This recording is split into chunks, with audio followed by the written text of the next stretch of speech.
예, 안녕하세요. 2023년 12월 13일, 예, 정한영의 부동산 이야기, 전월세에 대해서 이야기를 좀 하도록 하겠습니다. 제가 모니터를 이쪽으로 좀 옮기겠습니다. 자, 전세 월세에 대해서 뭐 다 알죠? 예, 전세는 뭐고 월세는 뭐고. 그리고 이제 우리가 아파트 값을 지금 결정짓는 것 중에 하나가 전세가 그 결정짓는 시장 가격을 결정짓는 중요한 요소가 된 것도 맞아요. 맞기는 맞는데 여러분들이 일단 큰 명제부터 제가 좀 답을 내고 진행하겠습니다. 대한민국에서 전세 제도가 계속 될 거로 보입니까? 아니면 없어지리라고 보입니까? 전세 제도는 없어질 수밖에 없는 태생적인 문제점을 가지고 있어요. 근데 이제 많은 사람들이 우리나라에만 있는 제도니까 뭐 세계적인 추세에서 전세는 없어질 수밖에 없다라고 주장하는 분이 있고 뭔가 빈약하죠 설명하는 거예요. 아니면은 야 우리나라에 있는 독특한 제도지만 나름대로의 전세가 갖고 있는 그 경쟁력이 있기 때문에 계속 존속할 수밖에 없다라고 이야기해요.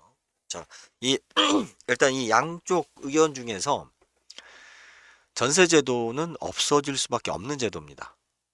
저는 뭐 제가 단정해서 이야기를 드릴게요. 그거는 우리가 이 제도를 좀 객관적으로 쳐다보면 알 수 있어요. 알 수 있는데 사람들이 자꾸 전세 제도는 당연히 있어야 되는 것처럼 생각을 하고 당연한 것처럼 우리가 여겨왔기 때문에 그 전세 제도를 인정하는 거지. 자, 일단은 외국에 왜 없겠어요? 전세 제도가 그 우리 이야기하는 아유, 참, 목이 또 갑자기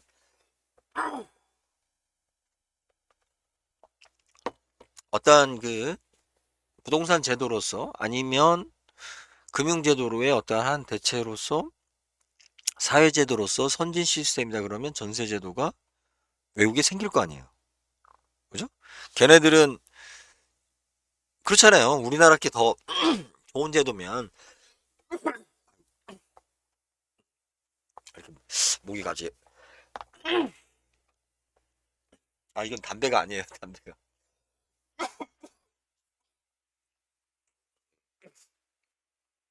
아, 목 약을 아니까 좀 준비를 제대로 하겠습니다. 박예 대장. 진짜 죄송합니다. 이게 유료 방송이니까.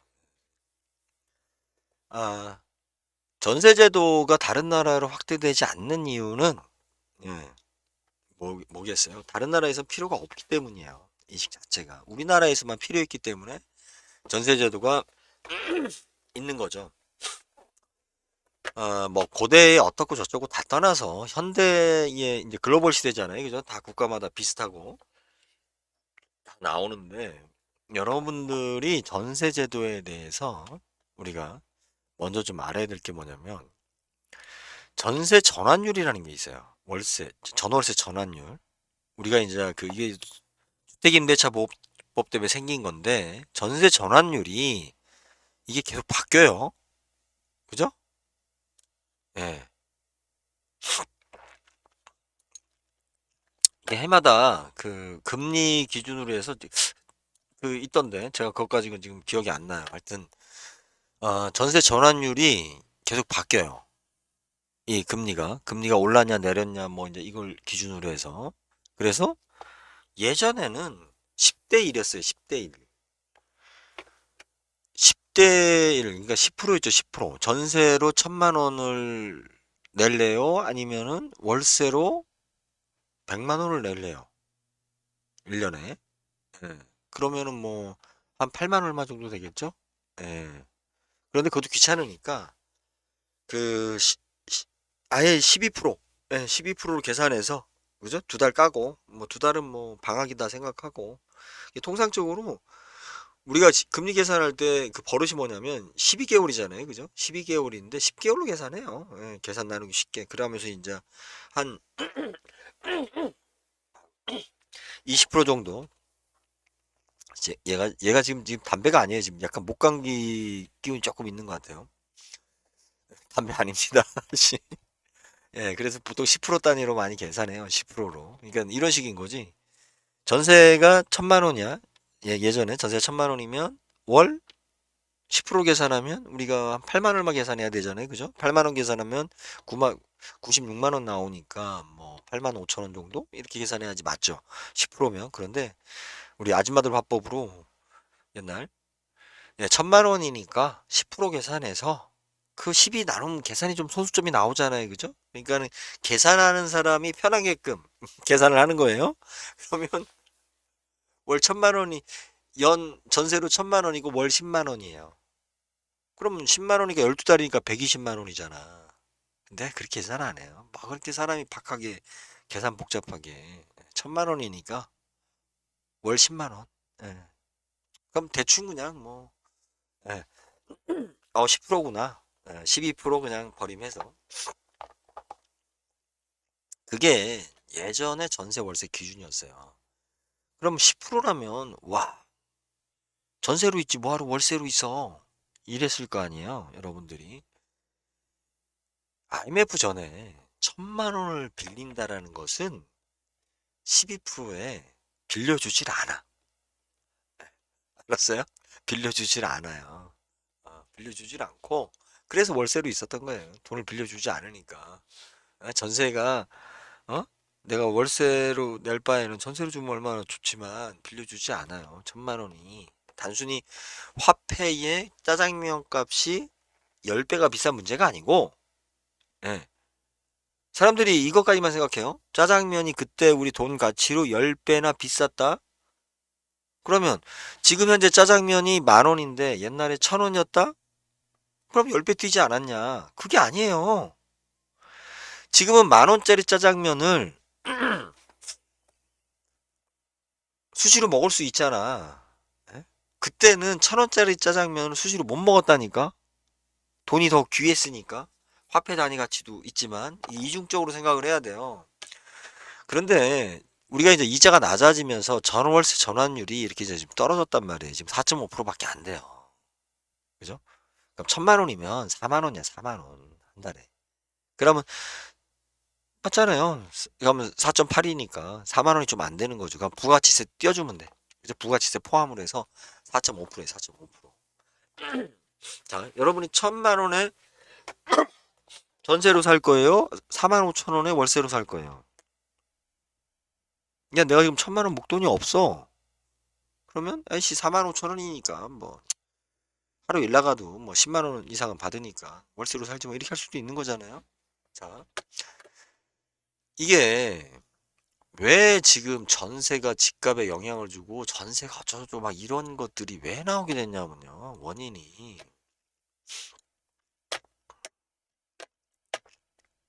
그 어디 갔어? 씨, 광고가 이렇게 많아. 자,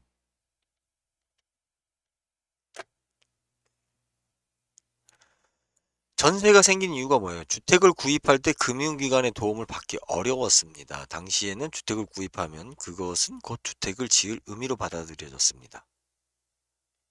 예? 뭐냐면 은행에서 대출을 잘 안 해준 거예요. 집을 대출을 안 해주니까 집을 사고자 하는 사람 입장에서 봤을 때는 당장 내가 그죠? 이 집은 사고 싶은데 당장 들어가려면 아직 준비가 안 돼 있거나 뭐 하여튼 여러 가지 이유가 있을 거 아니까 은행에서 대출을 안 해주니까 담보성으로 야 네가 나한테 돈을 좀 빌려줘. 그러면 내가 집을 너한테 맡길게. 맡기는 건 뭐예요? 집을 옮겨서 그 사람한테 갖다 줄 수는 없잖아. 그럼 네가 들어와서 살아. 내가 안 살게. 예? 이런 담보성이었단 말이에요. 그 전세권 설정이라는 것도 담보 물건으로 들어가잖아요. 우리가 법리상. 예? 은행에서 대출을 안 해줬기 때문에 전세 제도가 있었던 거고, 예? 이것이 과거 고대에서부터 우리나라에 있었던 제도다 뭐예요? 우리나라가 금융 시스템이 발전했어요, 안 했어요? 금융 시스템이 발전을 안 했기 때문에 돈은 필요하고, 예? 여러 가지 사유로 이것을 극복하기 위해서 전세 제도라는 게 생긴 거죠. 자, 그렇게 하고. 그렇기 때문에 일단 전세 제도는 왜 없어진다? 금융 시스템이 이제 좋아지면서 전세에 대한 본질적인 의미가 없어지는 거예요. 전세가 왜 생겼는가를 생각하면 전세가 왜 없어지는가를 우리가 알 수 있는 거지. 그죠? 예. 지금 네 분이 듣고 계신데 제 말이 맞아요, 틀려요? 자꾸 제가 여기 댓글이 여기 나올 것 같아서 자꾸 제가 이쪽을 쳐다보고 있어요, 지금 댓글을 보려고. 자, 그리고 결정적으로 문제되는 게 뭐냐면 주택 임대차 보호법이에요. 이게 강행 규정이란 말이에요. 특별법이라 다른 법에 민사에 우리 민사법이죠. 그러니까 민법보다 주택 임대차 보호법이 우선한단 말이에요. 그러니까 민사법에서 이야기하는 그러니까 민법에서 이야기하는 계약 자율의 원칙을 주택에 관련해서는 야 계약 자율의 원칙으로 하다 보니까 사회적인 문제가 많이 되니까 이거는 이렇게 강제로 해야 된다. 이렇게 법으로 좀. 안 그러면 우리가 못 배우고 힘없고 돈 없는 사람들이 맨날 당하니까. 네? 그래서 하여튼 주택 임대차 보호법이 생기면서 이제 전세에 대해서 기준이 생겼죠. 전세에 대한 기준이 생기다 보니까 월세는 그럼 어떻게 할 거냐? 이 보증금을 전세금이라고 할 수 있냐? 다르잖아요, 그죠? 예, 보증금하고 전세금하고는 또 우리가 반전세 이거를 환산하기 위해서 그걸 맞추기 위해서 뭐예요? 전월세 전환율이라는 게 나오게 된 거죠. 예전에 10%였어요. 10%. 전월세 전환율이 지금 많이 떨어진 거예요. 금리가 낮아지면서. 그리고 자, 집을 집을 사야 되는데 사람들이 집을 안 사. 돈이 없어. 그런데 갑자기 저도 깜짝 놀란 게 뭐냐면 저희도 전세 자금을 구하지를 못해서 전세를 얻지 못했어요. 저는 왜 결혼해서 지금까지 주말 부부가 됐냐면 전세 자금을 집에서 제가 벌어놓은 돈이 없다 보니까 예. 또 집사람이 이제 군인이었으니까 뭐 관사가 나오잖아요. 관사가 좋지는 않지만 그러니까 뭐 굳이 집이 필요하냐 라고 해가지고 예, 부모님도 뭐 안 도와주시고 그래서 그냥 관사에서 살다 보니 예, 관사가 또 제 활동 분야는 아니잖아요. 예, 그러다 보니까 20년 전부터 주말 부부를 한 거죠. 예, 그게 이제 지금까지 온 거예요. 좀 서로 서로 일주일 동안 같이 있으면 이상해. 예, 지겨워 지겨워. 예. 신혼 때부터 저는 신혼 첫날부터 주말 부부를 했기 때문에 예, 저희는 한 3일 정도, 이틀 정도 예, 이렇게 같이 있는 게 좋습니다. 예. 그런데 갑자기 이제 그 전세자금 대출을 해주기 시작하는데 이게 금리가 왜 이게 지금 문제가 된 거냐면 전세자금 대출이라는 게 없었단 말이에요. 그런데 전세자금 대출을 해주는데 금리가 파격적이야. 이유는 뭐예요? 예? 서민들을 위한답시고. 그죠? 여기서 이제 갭 투자에 이제 그 싹이 나오기 시작한 거고, 우리가 주택시장의 왜곡이 나오기 시작한 거예요. 내가 집을 가지고 있는데, 이 주택담보대출을 받는 것보다, 웃긴 게, 이렇게 받으면 5%야. 그런데 세입자가 전세로 들어온다라고 하고, 이 사람이 돈이 없는데, 전세자금 대출을 받으면 2.5%야. 오, 이런 게 어딨어. 예? 그러면 세입자 입장에서 봤을 때는 아니 전세자금 대출을 내가 월세로 들어가야 되는데 전세자금 대출을 받으면 이자가 월세보에 반도 안 되는 거예요. 월세로 계산을 해도 이자 계산을 해도 얼마나 좋아. 어? 전세 금액이 계속 이렇게 상향 조절을 했단 말이에요. 이게 그죠? 이 대출이 이렇게 그러면 은행에서나 정부에서는 뭘 믿고 정부는 세금을 아니 그러니까 세금으로 이자를 지원해 줬지만 결과적으로 뭐예요? 비싼 집이 많이 팔리니까 부동산 세금으로 다 또 들어올 거 아니에요. 예? 어차피 마찬가지예요. 세금 지원해 줘 놓고 또 세금 올랐다고 또 세금으로 걷어들였으니까 은행은 채무자가 두 명인 거예요. 집주인도 채무자. 그죠? 담보제공자. 예? 물상담보가 돼 있으니까 세입자도 채무자. 얼마나 좋아. 자, 1억짜리 집에다가 7천만 원, 8천만 원, 아니 심지어 1억을 빌려줘도 돼요. 왜 상관이 없냐? 채무자를 두 명으로 지금 연대로 해서 지금 묶어놓고 있잖아요. 채무자가. 이게 참 전세권 대출이라는 게 웃긴 거였어요. 처음에는 저런 것도 없이 그냥 계약서만 가지고 진짜 그 우리가 소득 없는 사람들한테 LH에서 통해 가지고 이렇게 전세자금 대출을 해주는. 예. 근데 그와 또 상관없이 예, 일반인들한테 또 전세자금 대출을 해주는, 확대해주고 뭐하고 이러니까 은행 입장에서는 돈 떼일 염려가 없는 거예요. 돈 떼일 염려가 없다 보니 얘네들이 야 이렇게 돈놀이 하기가 너무 좋잖아.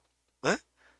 세입자가 이자를 안 내면 잘 쌓았다가 나중에 집주인한테 받으면 되니까 신났지. 카드 대란처럼 신난 거예요. 그러니까 얘네들이 대출을 할 때 심사를 제대로 안 했겠죠. 아이 뭔 걱정이야. 부동산 오르는데 뭐 집값 뭐 시세대로 하면 되지. 라고 해서 대출 창구에서 막 남발한 거죠, 남발. 전세자금 대출을. 예, 그렇게 남발하면서 여기서 이제 어떤 일이 생기냐면 전세 금액이 올라갔을 거 아니에요. 전세자금 대출 받기가 좋으니까 만약에 전세자금 대출 안 해주면 사람들이 현금으로만 다 구하려고 하다 보니까 전세로 들어올 사람이 별로 없을 거 아니에요. 이 사람들이. 내가 그 돈 모아놨으면 집을 사지. 뭐하러 내가 비싼 에? 이자를 줘가면서 월세나 전세로 안 들어갈 거 아니에요.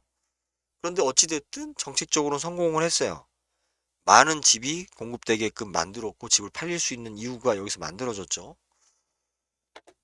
문제는 아까 이야기했지만 전세자금 대출과 일반 대출에서 나중에는 이게 이제 왜곡되기 시작해요. 점점 시간이 지나면서 그러면서 갭 투자가 생길 수 있는 원인이 만들어지기 시작한 거예요. 그리고 전세 사기까지 나오게 되는 원인들이 여기서부터 싹 트기 시작하는 거예요. 전세자금 대출이 활성화되면서 너무 쉬워지면서 금액도 늘려, 예? 대상자도 늘려, 막 이런 식으로. 처음에는 그렇지 않았거든요, 이게. 거기 더군다나 이자까지 싸. 그런데 부동산 시장에서 어떤 일이 생겼냐면 사람들이 야, 착각을 하는 거예요. 예전에는 집값이 2억이었을 때, 그죠? 집값이 2억이었을 때 전세로 내가 8천만 원, 7천만 원에 전세를 받았어. 집값이 1억이었을 때 한 70%, 80%, 8천만 원, 7천만 원, 심지어는 5천만 원에 내가 전세를 놨단 말이에요. 집값이 50%에서 한 80% 선에. 그런데 전세 대출이 쉬워지니까 전세 금액을 사람들이 더 잘 구할 거 아니에요. 잘 구하니까 이 사람들이 뭐 1억이어도 전세 들어와, 2억이어도 전세 들어와, 3억이어도 전세 들어오네. 왜? 아니 전세자금 대출을 받으면 이자가 얼마 안 되니까. 그죠? 은행으로 하니까. 여기서 이제 이상한 현상이 나와요. 반대의 현상이. 야, 집값은 3억인데 전세가 3억이야? 그러면 집값이 올라야 되는 거 아니야? 어? 집값보다 전세가 비쌀 수는 없지. 그러니까 사람들이 이제 집값을 올릴 명분이 생긴 거예요. 그죠? 내가 집을 사도 집값만큼의 전세자금 대출이 되니까. 어? 그러면 이제 내 스스로 우리가 이제 그 합리화를 시키는 거죠. 이게 전세자금 대출이 잘 돼서 집값에 가깝게 전세자금이 나오는 게 아니고, 예? 전세가 2만이면, 야, 10억짜리 집인데 전세를 8억에 들어올 수 있어. 그러면 이거 10억짜리 집이 아니라 12억짜리 아니야? 이렇게 되는 거죠. 현대 압구정동 아파트가 그 2000년도 초기에 올라가기 시작했었던 가장 큰 이유 중에 하나가 그거였어요. 거기는 집값을 올리려고 해도 비싸게 누가 전세 들어올 사람이 없었잖아요. 그 비싼 동네에 누가 전세를 들어가. 전세도 비싼데. 예? 그런데 전세자금 대출이 막 되기 시작하니까 사람들이 막 들어가는 거야. 어? 그러면 야 어떻게 전세보다 집값이 더 쌀 수 있어. 집값을 올려야지. 이렇게 되는 거예요. 어? 그래? 그게 맞는 것 같아.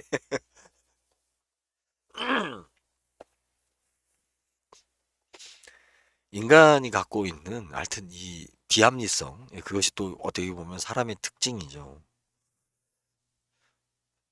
겨울이었어요. 집사람하고 처음 데이트, 먼 데이트를 간 게 속리산을 한겨울에 등산을 했어요. 구두 신고. 그냥 뭐 어딘가 가고 싶으니까 차는 없으니까 이제 눈도 오고 그래서 차가 없었던 게 아니고 예. 나중에 한 얘기인데 연인들끼리 공포 영화나 등산을 하게 되면 왜 가까워지는지 인간이 등산을 하게 되면 심장박동수가 빨라지죠. 우리 공포 영화를 보면 영화관에 있고 그러면 심장박동수가 빨라지죠. 그런데 이성 간에 만나도 내가 이성으로 느끼기 시작하면 심장박동수가 빨라지잖아요. 그죠? 근데 이게 분리돼야 되는데 우리 뇌가 착각한다는 거예요. 같이 받아들인다는 거예요. 내가 심장박동수가 빨라지는데 내가 지금 둘이 같이 산을 헐떡벌떡 올라와서 심장박동수가 빨라지는데 이거를 이성에 대한 호감과 같이 느낀다는 거예요. 그래서 이성적으로 확 더 가까워진다는 거예요. 그죠? 어둠을 빛을 그 바바저씨가 한 그 미망인 했던 이야기 참 저도 네, 좋아하는 말인데 우리가 도화지에 빛을 표현하기 위해서 제일 많이 써야 될 색깔이 뭐냐는 거예요. 제일 밝은 흰색일까요? 아니라는 거죠. 검정색을 많이 쓰면 많이 쓸수록 어둠을 많이 깔수록 빛이 강해 보인다는 거죠.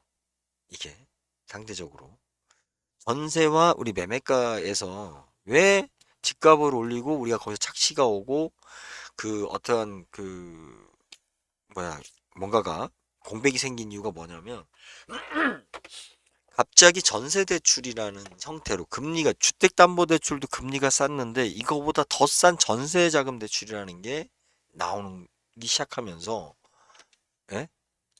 집을 싸게 살 수 있는 유일한 방법이 된 거예요. 합리적인 방법이 된 거예요. 전세를 끼고 사는 게. 왜? 전세를 끼고 사는 게 내가 이자 부담이 더 적으니까. 나중에 집값이 뭐 올라. 그런데 이것이 나중엔 또 집값을 올리는 또 다른 작용을 만들어낸 거죠. 이러한 가장 기본적인 어떠한 그 배경이나 우리가 흐름이나 이런 것을 다 배제하고 우리 제가 이야기하는 아줌마들 화법이 있어요. 앞뒤 다 생략하고 우리 그 박미 씨 같은 와, 진짜 제가 그 박미 씨 내용 들으면 좀 이거 참 폄하해서는 안 되는데 목욕탕에 모여 있는 저희 어머님 나이 또래 70대 때 70대 되는 분들의 대화 수준이에요. 배웠던 안 배웠던. 앞전에 그 김행 여가부 장관 후보의 말 보면 참 난해하죠. 그런데 본인들 옳다고 하죠. 이제 말 배우기 시작하는 두세 살짜리들 말 대화 수준하고 우리 70대 먹은 나이 드신 분들 말 대화 수준하고 거의 보면 비슷해요. 차이가 있다면 두세 살짜리들은 새로운 것을 또 올바른 것을 가리키면 받아들이지만 70대 넘은 사람들은 그 자체를 부정해요. 예, 아예 네가 뭐가 잘나서 이렇게 이야기를 해요.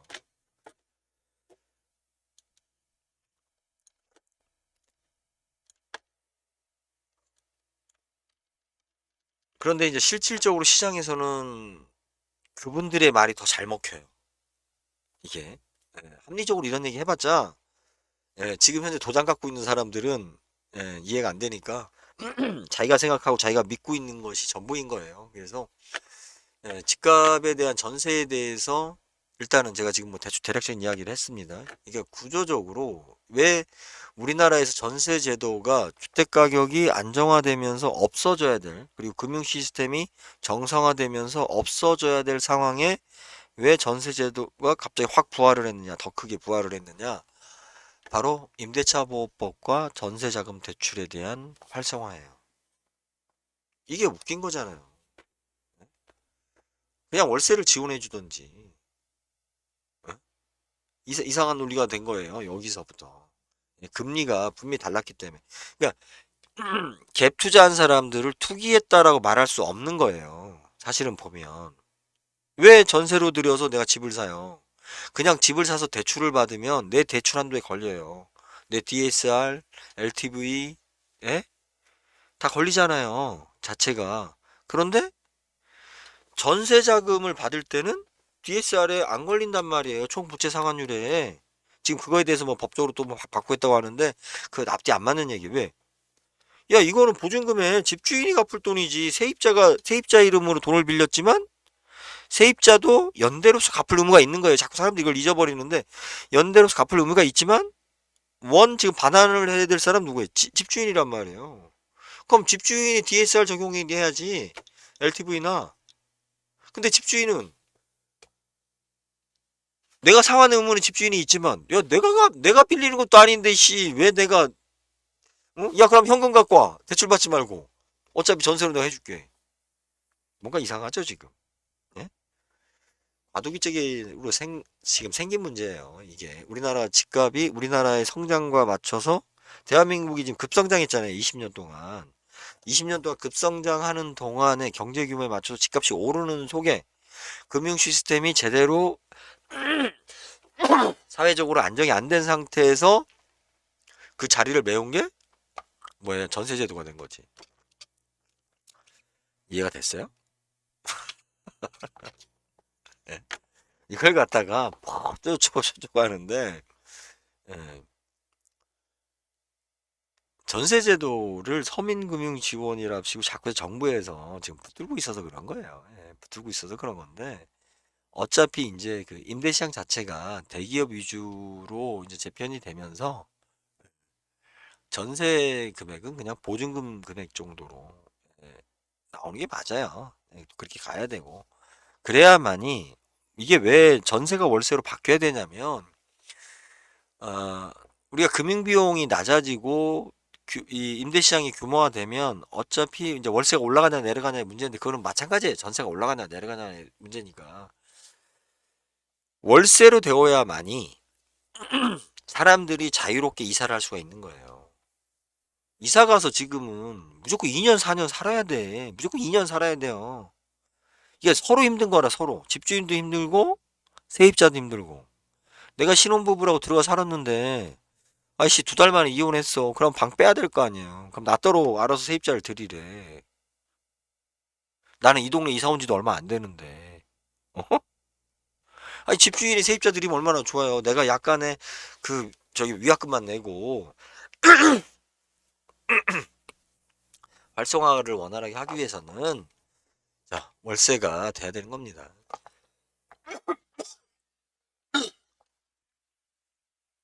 왜 서울 지역에 아파트 값에 갭 투자하고 그 거품이 많이 생겼냐면 전세가 비싸니까 이 부동산 중개인들이 무슨 얘기를 많이 했냐면 아니 집값이 전세값이 집값은 5억인데 전세를 6억을 해줘. 그럼 사람들이 어떻게 생각하겠어요? 야 집값이 5억이 아니잖아 그러면 집값이 7억 아닌 거야? 7억인 거 아니야? 이렇게 생각한다니까? 집값이 5억인데 대출을 하면 내가 집주인이 대출을 하면 4억 3억도 안 해주는데 전세 계약서를 써서 들고 가면 6억을 해주네? 아니면 5억을 해주네? 집값이 5억인데 5억을 해줘요. 어? 그럼 집주인 입장에서 봤을 때는 집이 5억이 아니잖아. 6억인 거잖아. 어? 그 집을 사는 사람도 전세 끼고 뭐 한 5천만 원 1억만 원 더 주면 집을 준다네? 그죠? 뭔가 이상하잖아. 과도기에 생긴 겁니다. 우리나라 그 대출을 안 해주다 보니까 생긴 제도예요. 이 금융 전세라는 거는 우리나라 사회에서 우리나라가 금융 시스템이 제대로 된 나라가 아니었잖아요. 그런데 금융 시스템이 제대로 안 됐으면 못 살면 되는데 금융 시스템은 제대로 안 되어 있는 상태에서 우리나라가 갑자기 성장했잖아요. 그러다 보니까 그 제대로 된 안 된 금융 시스템 가지고 이제 어떤 새끼들은 돈을 벌었죠. 어, 자, 전세 제도에 대해서 설명했습니다. 어떻게 충분했나요? 댓글이 없어요. 예. 자, 여기까지 전세 제도에 대해서 전세가 왜 없어지는지 월세에 대해서 뭐 반문이 있으세요? 그리고 월세가 맞는 거예요. 월세가 자꾸 뭐 지금만 생각해서 그거는 정부가 전세자금 대출에 대해서 우리가 지원을 해주기 때문에 제도적으로 그리고 시스템적으로 되어 있기 때문에 되어 있는데 이걸 언제까지 하려고요? 그래서 전세가 있는 거죠. 그리고 한 집에서 2년씩 살아야 된다는 건 너무 가혹하지 않아요? 그렇게 보면 됩니다. 제가 GTX에 대해서 헛소리 좀 하지 말라고 얘기했죠? 예, GTX 어제 무용지물 동탄 아파트값 5억 빠져. 근데 사실은 GTX가 아니죠. 그러니까 GTX에 지금 관심 있어서 동탄에 이사 가야겠다라고 생각한 사람이 누가 있겠어요? 예? 생각해 보세요. 강남 사람이 동탄으로 이사 가야 될 거 아니에요. 자, GTX가 나서 자 동탄에서 강남 오기가 좋아졌어요. 그죠? 예. 그러면 오 출퇴근하기 좋네 라고 생각해서 강남 사람이 동탄으로 이사 가겠어요? 예? 이잖아요. 이걸 기대한 거예요? 강남 사람이 동탄으로 가기를? 서로 같이 이제 올랐다라고 했을 때 빨대 효과라고 보통 이야기하죠. 예. 근데 이제 우리가 주소지라든지 집값 부분에서 왜 이게 문제가 되냐면요. 우리 청약 통장을 할 때 거기서 거주를 해야 되잖아요. 몇 년간. 내가 무주택자인 입장에서. 만약에 서울 시내에 무주택자들이 청약을 하는 데 있어 거주 제한을 두지 않으면 어떤 일이 생길까요? 지금 서울에서 안 살 사람들 많아요. 예? 그렇잖아요. 예? 우리 청약 점수에서 거주자에 대한 우선 부분이 빠지게 되면 청약 당첨할 때 예? 왜 서울에 살아? 밖에서 살면서 싼 데서 내가 출퇴근하면서 이따 기회 봐서 서울에 청약을 하면 되죠. 예? 그래서 제가 이야기하는 거는 청약 통장 한 번도 아마 그런 생각을 안 하셨을 거예요. 청약 통장이 왜 하나여야 하는 거냐는 거죠. 청약 통장이 경상북도에서 만든 청약 통장 할 수 있잖아요. 제주도 청약 통장. 예? 혼자 없어의 청약 통장 뭐 이런 거 만들면 되잖아요. 예? 예? 김제 돼지마을 청약 통장, 닭마을 청약 통장 뭐 이런 거. 예? 지역별로 예? 지역의 농협이나 새마을금고 중심으로 청약 통장을 만들어서 아니면 지자체 중심으로 만들어서 그 지자체에서 주택개발이나 상가개발을 할 때 그 청약 통장의 자본을 바탕으로 예? 땅을 매입해서 전원주택 단지를 만들면 되죠. 경쟁력 있는 골프장 있는 전원주택 단지. 사람들이 진짜 원하는 전원주택 단지를 만들 수도 있는 거잖아요. 아파트만 왜 공급하냐 어쩌냐라고 하면서 우리는 왜 한 번도 그런 생각을 안 했어요? 청약통장이 아파트밖에 없잖아요. 그것이 정부가 주는 현재 금융 시스템에서 주는 제일 유리한 조건이라니까요. 제가 청약통장을 무조건 들고 있으세요라고 하는 이유가 그거예요. 제도가 어떻게 될지 모르니까. 근데 현재 제도에서는 청약통장을 배제하고 정부 정책을 핀다라는 건 말이 돼요, 안 돼요? 안 되기 때문에 논리상 안 맞잖아요. 그렇기 때문에 어떻게 됐든 뭔가 혜택을 주려고 하면 그죠? 청약통장이 있어야 된다는 거예요, 무조건. 청약통장 없이는 안 돼요. 예? 그리고 이거는 새 집을 살 때잖아요. 새 집을 살 때. 근데 하여튼 이제 지금 가장 큰 문제가 뭐냐면 그 재개발 재건축에 대해서 이제 회의적인 반응이 이제 사람들이 깨닫기 시작했죠. 그리고 제가 이 방송을 통해서 이야기했지만 그 기본도 안 되는 수준의 그 부동산 이야기를 하는 사람들이 있어요. 그것 중에 하나가 뭐냐면 재건축 재개발의 기준을 30년으로 말하는 사람들. 예, 그건 무조건 뭐 그 무슨 잘난 소리 해도 다 지 머릿속에서 나온 게 아니에요. 어디서 다 주워 들은 거에 짜집기지. 예, 재건축 재개발에 대해서 30년이라고 말하는 사람들과 또 한 사람 뭐예요? 일본 아파트, 일본 부동산하고 비교하는 사람들. 그리고 하나 더 더하면 지방 소멸론을 이야기하잖아요. 참나 그거 보면 진짜 모질한 생각들 해요. 여러분들 그 네이버 지도 볼까요? 지방 소멸 아니 무슨 뭐 예?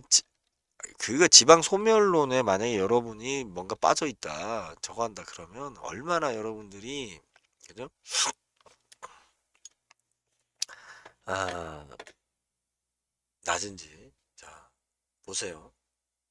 우리가 예, 거리가 있죠 여기 있죠. 자 우리나라의 그 서울 인천이 없어지지는 않을 거 아니에요. 부산이 없어지겠어요? 부산이? 부산 물산이? 대구? 예? 여기 없어질 데가 어디예요? 일단 광역시는 없어지지 않겠죠? 어떻게 됐든. 그러면 우리가 광역시 중에 제일 먼 데가 어디예요? 대전 광주네, 대전 광주. 예, 대전 광주. 125km예요. 130km. 그죠? 그럼 요 중간 부분이 뭐냐면 한 70km, 60km 범위잖아요. 50km, 70km 요 정도 범위잖아요. 1시간 범위, 1시간 범위. 예? 우리나라의 모든 광역권은 그죠? 예? 차가 막히지 않으면 다 1시간 이내예요. 제주도? 제주도 2시간 걸려요? 안 그렇잖아요. 제주도 안에서 어떻게 됐든 도로망에서 다 1시간 이내예요. 대한민국에서는. 내가 종합병원이 있는데 갈 수 있는 데까지 대학교가 있고 종합병원이 있고 파리바게트가 있고 지하철이 있는 동네까지 갈 수 있는 내가 아무리 외지에 살아도 실질적으로 얼마 거리예요? 1시간 거리예요. 예? 길이 막히고 뭐 이때 좀 더 걸리는 거지 1시간도 안 걸려요. 예? 일본 봅시다 일본.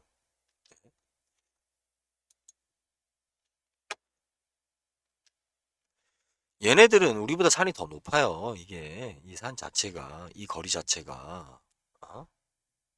다르다고요. 외국과 우리나라 다르다고요. 서울 시내 반경이 수도권 반경이 몇 킬로예요? 50킬로밖에 더 돼요? 어? 의미 없어요. 여기 논산에 살건 여기 어디 살건 광주 같은 경우 보면은 여기 지금 화순 그죠? 인구 많이 주는데 뭐 영암, 고창, 예, 고창도 인구 많이 줄죠. 담양은 뭐 그 어느 정도 유지하고 있고 영광 예? 그냥 광주라고 하면 돼요. 어? 이거 뭐 얼마나 걸린다고? 어? 아니 무슨 15분 안에 가야 되는 거예요 다? 아니면 걸어 다녀?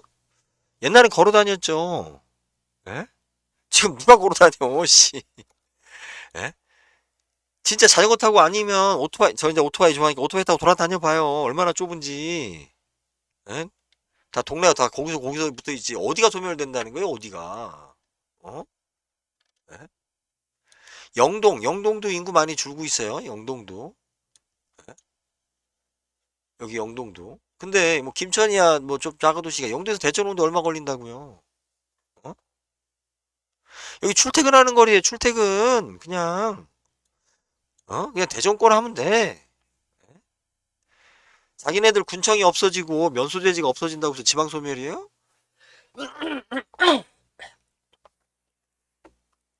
옛날에 대전에 산부인과 잘 될 때 그때 시골에서 나올 때 뭐 타고 나왔어요? 경운기 타고 나왔어요. 2시간 3시간 걸렸어. 우리 동네에서 대전 오려면 멀미했다니까. 예? 언제 때 기준으로 얘기하는 거예요? 지금 지방 소멸론 이야기하고 인구 감소에 대해서 걱정하는 사람들 있잖아요. 그러면서 위기다 어쩌다 하는 사람들. 이 사람들 누구예요, 지금? 예? 386 세대들 이전 세대들이라니까요. 이 사람들이 개념에서 1번 따라야 된다. 1번 따라간다라는 이야기. 논문이나 베껴 쓰던 세대들. 예? 1번 따라지로 여기던 세대들. 어? 재건축 재개발 30년이다라고 하는 사람들. 그 사람들이 그 양반들이 80년대, 90년대 집 샀을 때는 그 집들은 30년이면 빨랐죠. 제가 이야기했잖아요. 이건 뭐 정한영이만 한 얘기인데 이제 앞으로 이런 얘기 많이 할 거예요. 지금 한 세대가 30년이에요? 이제 50년이에요, 50년. 한 세대가. 지금 한 세대가 30년이 아니라 50년이란 말이에요. 그러면 내가 30대 때 집을 사서 60대 때 한갑 넘으면 죽었어요. 그러면 재건축하지 자식들이. 예? 아버지하고 나하고 세대 차이가 느껴지니까. 그런데 내가 30대 40대 때 집을 사서 내가 100살에 죽어요. 근데 내가 80 먹었을 때 재건축하자고 그래봐. 재건축에 도장 찍어줄 것 같아요? 안 찍어주지?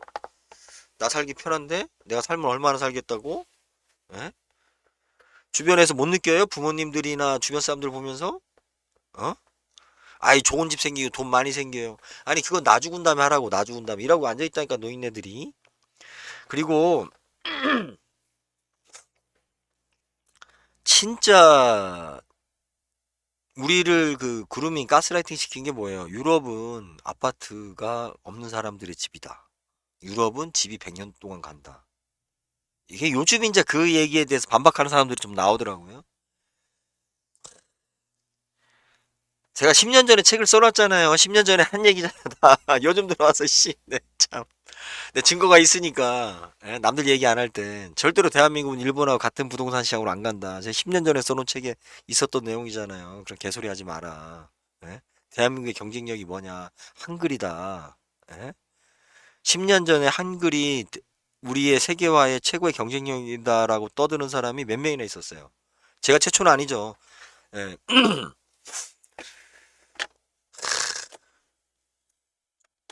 이게 지금 요즘 부동산에 대해서 뭘 안다고도 떠드는데 참내 진짜 뭐 경험해보고 알고나 하는지 나는 모르겠어. 예? 예, 지방 소멸 없어요. 그리고 지방에 산부인과 없는 이유가 당연하지. 예? 아니 신랑 불러서 차 타고 가면 진통오고 가면 30분 이내에 다 가는데 광역시를. 예? 아유, 뭐하러 산부인과 동네 산부인과 왜 가요? 동네 소문나라고. 어? 그렇잖아. 예?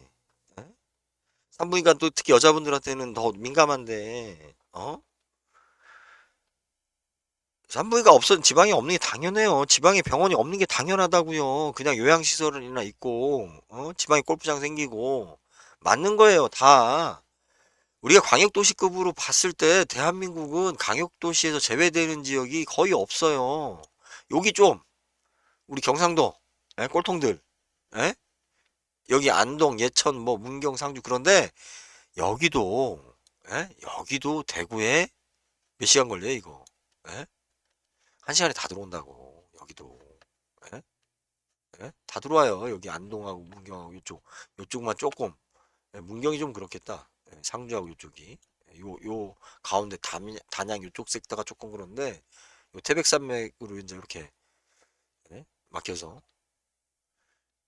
예, 여기 좀 그러네. 근데 예? 얼마 걸리는데 시간 얼마 안 걸려요.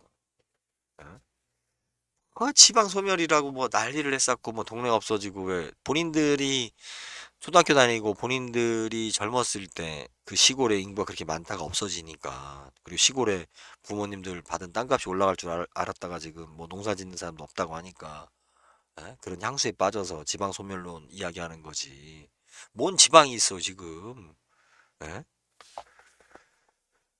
광주나 부산을 갖다 옛날에 지방이라고 안 했어요? 예, 여기 시골이라고 안 했어요. 지방은 맞아요. 시골이라고는 안 했어요. 근데 지금 서울에서 시골이라서 하잖아. 광주, 부산을, 울산. 예? 여기도 이제 그죠? 구미, 예, 대구가 지금 뭐 이만큼 커졌으니까 의성까지. 그러니까 실질적으로 의성, 고령 이쪽이 인구가 없는 동네인데 의성 인구 없어도 돼요. 이 산속에 뭐하러 뭐 인구 얼마나 더 들어가 산다고 여기서 바로 올라타면 저기 뭐야? 예? 대구인데 군위도 마찬가지잖아요. 군위도. 어? 옛날 걸어 다닐 때 얘기하는 거지. 예? 자동차를 기준으로 생각해야 될 거 아니에요. 50km인데 50km면은 같은 동네지. 어? 예? 이 기준을 갖다가 인구 소멸도 마찬가지예요. 인구 소멸 뭐 요즘 애들 애 안 낳는다? 걱정 안 해도 돼요. 노인네들 다 죽고 나면 나. 예. 안 날만 하니까 안 낳는 거잖아요. 뭘 그거 가지고 막 무슨 뭐 국가가 어떻게 되고 어쩌고저쩌고 왜. 이게 국민을 가스라이팅 시키는 버릇이는 거예요. 가스라이팅 시키는 우리나라 국민을. 어?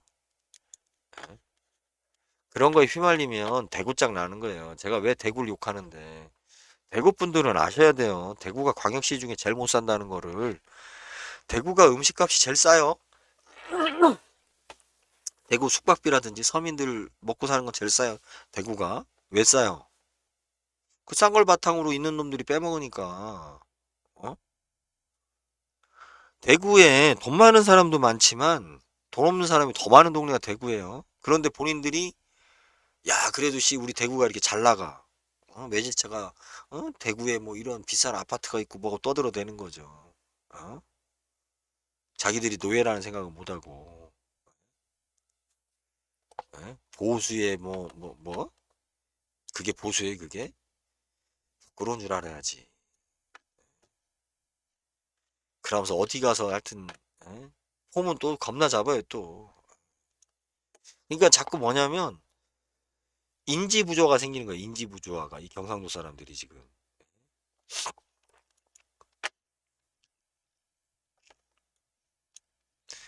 호남과 영남의 대결 그게 아니에요. 기본 상식과 아닌 거에 대한 구태와 에?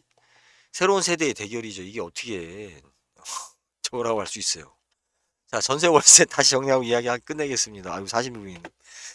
네, 전세 월세는 엄연하게 전세 제도는 축소되다가 없어집니다. 예, 그게 또 바른 길이고요. 예, 그리고 지금 그거는 당장 우리 전세로 사는 사람들이 그 금융 혜택을 많이 받는 형태였기 때문에 이게 전세 제도가 서민들한테 유리하다. 왜 유리하냐? 그런 얘기가 많이 나온 이유는 딱 하나예요.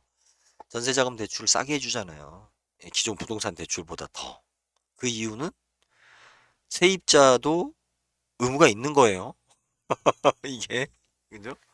예, 담보도 있지, 세입자도 있지. 인적 보증까지 되니까 금융권에서나 그리고 또 정부에서는 아니 뭐 돈 받는데 지장 없고 생생내기 좋으니까 자꾸 그 서민 주택 안정이랍시고 전세자금 대출을 많이 지원해 줬는데 이게 거꾸로 뭐냐면 우리 서민이라는 사람들이 내 집 마련하기 위한 집값을 올리는 꼴이 된 거죠. 내가 내 발등에 내 발등 찍기가 된 거예요. 이게 아래턱에서 위로 메우는 전세자금 대출을 저리로 많이 해주다 보니 사실은 뭐예요? 주택 구입자금 대출을 저리로 해줘야 되잖아요.